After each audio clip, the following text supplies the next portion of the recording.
That's what happens when a old apple tree gets too many apples on it.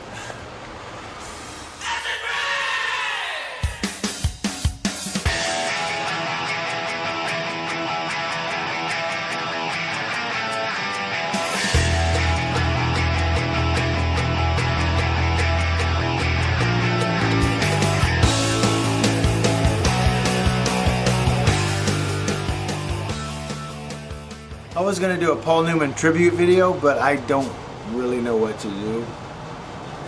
And I don't want to do anything with like movie clips or TV clips like other people have done, but he did die this weekend. Paul Newman passed away. You remember him in The Sting, Butch Cassidy and Sundance Kid, which was on this morning. I watched that this morning. What was that Minnesota Fats movie he did? The Color of Money. He also did, which was the remake with Tom Cruise. But wow. So I guess I can dedicate this video to him. I don't know. But so we're at Fort Bragg. We're at Fort Bragg, and it's not a whole lot of stories to tell. You know, I did get pulled over there for running a red light, but I got let off. Now, the guy had to let me go. Here's how I ran the red light. Light's green. Car goes through it, turns yellow, another car goes through it. I follow that car through, and while me and the car in front of me were in the intersection, it turns red. Well, an MP kind of pulls up behind me when I park in our, because right across the street, where I was headed to was our barracks parking lot. And the MP pulls up and he goes, "Yeah, you know, you ran that light." And I go, "No, it was yellow." He goes, "No, what it was, your rear tire was touching the white line when it turned red. When it turned red, your rear tire was coming off of the white line." And so I agreed with him. Sorry. I guess my timing was off. He goes, "Well, I ran your license and everything, and you're clear, so just be careful from now on. Use a little bit more caution." Okay, he got in the car. I go, "Yeah, you fucking dick. Was it a centimeter in the intersection?" He's a weirdo. But, you know, funny I remember that.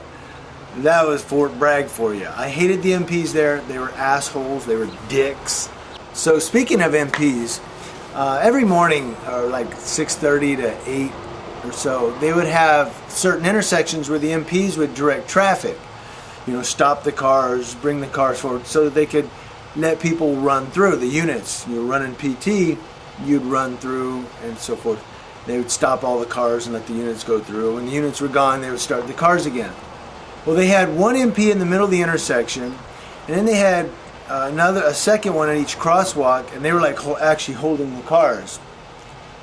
Or I guess they were just standing there. I don't really know what their function was, because I'm sitting there and I'm looking at this one in the middle, but I look over at the one in the next to my car at the crosswalk, and he's doing this. So I start going, and I stop, and I go, "There's guys running there."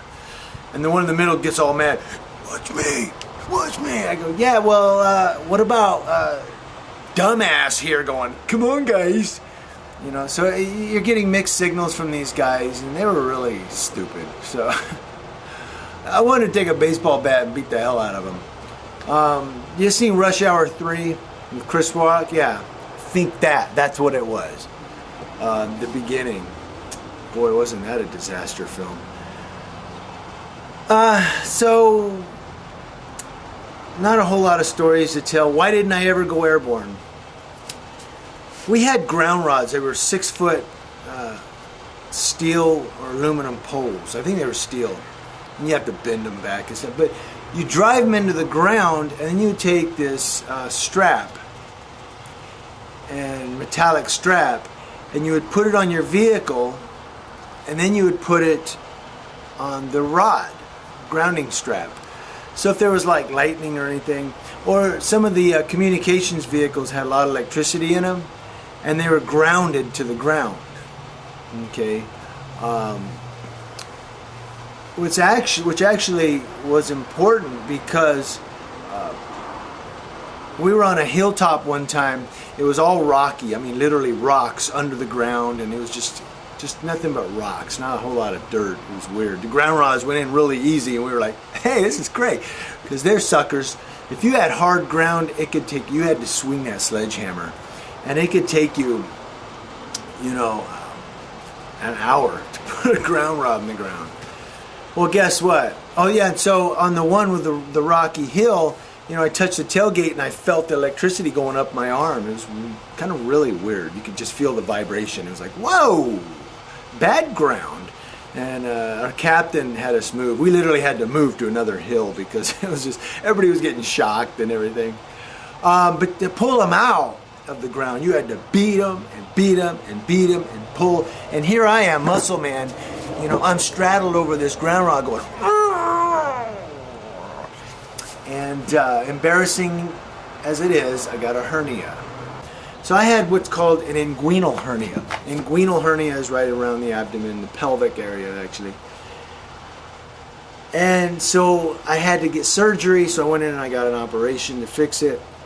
And I got another one like 3 or 4 months later. And the doctor said, yeah, that's common when you have, especially with an inguinal hernia, when you have it on one side, it's common to get it on the opposite side. And he goes, what you got is called a blowout. I don't know if he was trying to be funny. He was too. The doctor was always making jokes, and I'm like, great, I got Dennis Leary for a fucking doctor. When I first went in for my exam for a hernia, I know I'm going to get so many jokes on this. Everybody's going to make response videos of this with gloves. Okay, bend over and cough. No, so the first time I went in for my hernia exam, they asked me to, you know, go ahead and take off my, because battle dress uniform, you had the BDUs and the BDU shirt. Under that you had a t-shirt. And the doctor wanted me to take off my BDU shirt, which the BDU shirt was draped down over your belt and everything. But he wanted me to take it off so that he could use his little stethoscope and stuff. So he goes, yeah, go ahead and take off your BDU top. I took it off. Now I had my, I'm going to stand up for you. Here's how I had my t-shirt tucked in to my shirt. It's like this. Like this. I kid you not. Okay? I had my pants up, I guess pretty high. He goes, well, there's your problem right there. You got your pants pulled up to your friggin' ugula. Okay? Now I don't know what a ugula is. Isn't that the little thing that hangs down the back of your throat? But he goes, you got your pants pulled up to your friggin' ugula. No wonder you got a hernia. He goes, I'm surprised there's not more wrong with you. I'm like, yeah, whatever, doc. I got Dennis Leary for a surgeon, and now I'm being examined by, you know, Don Rickles. It's crazy, man. But, you know, life at Fort Bragg. So I never got to go airborne because I got 2 hernias. I had to have 2 surgeries, and I told them I wanted to go airborne and everything, and they were like, no, you're not fit for airborne. Oh my God, the surgery. You don't ever want to have an inguinal hernia. So I'm laying there, I'm in pain. It's after the surgery, which I had. Both surgeries were in the morning. Now both times the same thing happened, so I don't need to tell you twice. But I'm laying there, and it's at late afternoon, and you can't move, you can't do anything. And the nurse comes in, and she goes, all right, honey, it's time to go for your walk. And I'm like, oh, no, that's not me. And she goes, yeah, you. And I thought she mixed me up with another patient, and I go, a walk? She goes, you got to get up and walk. Come on, you got to get up and exercise. Got to work those muscles. I'm like, I just had surgery this morning. She goes, that's exactly why you got to get up and walk. We don't want you getting stiff. So getting out of bed is just like that. I mean, it just feels like someone's jamming a saber sword down in, saber sword? Yeah, a sword down into your crotch. I'm just like, you can't move, you can't walk. Who's over here? Is that a bird? So, I mean, I was just literally going down the hallway. I couldn't hardly walk. I was, oh my God, it hurt. I'll tell you what, getting back in that bed was just like, oh my God. Best feeling in the world was laying down, back down on that bed. And they didn't give me any painkillers, I guess. I mean, they gave me medicine. I don't remember what it was, but it wasn't any of that good stuff people always talk about, Percocet, and what's some of the other ones? Give them to me. No morphine, but no Percocet, or is it Darvocet? I don't know. There's another one besides Percocet that everybody loves to have. They didn't give me any of that.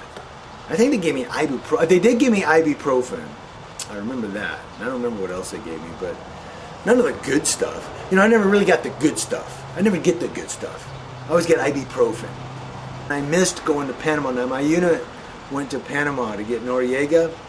When they went there, I was on leave, okay, for those of you old-timers, furlough, okay, or vacation, whatever you want to call it, on my way to Germany, because I went to Germany a second time. I went to Darmstadt, Germany. I'm going to tell you guys about Glühwein, because I got to Darmstadt, Germany right around Christmas time.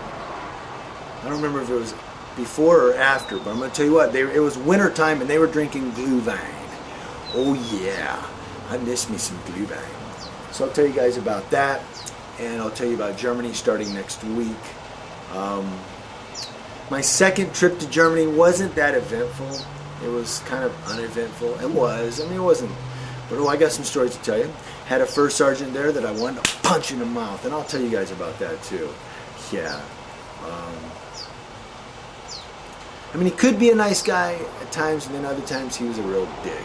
See you guys next week on Army Life.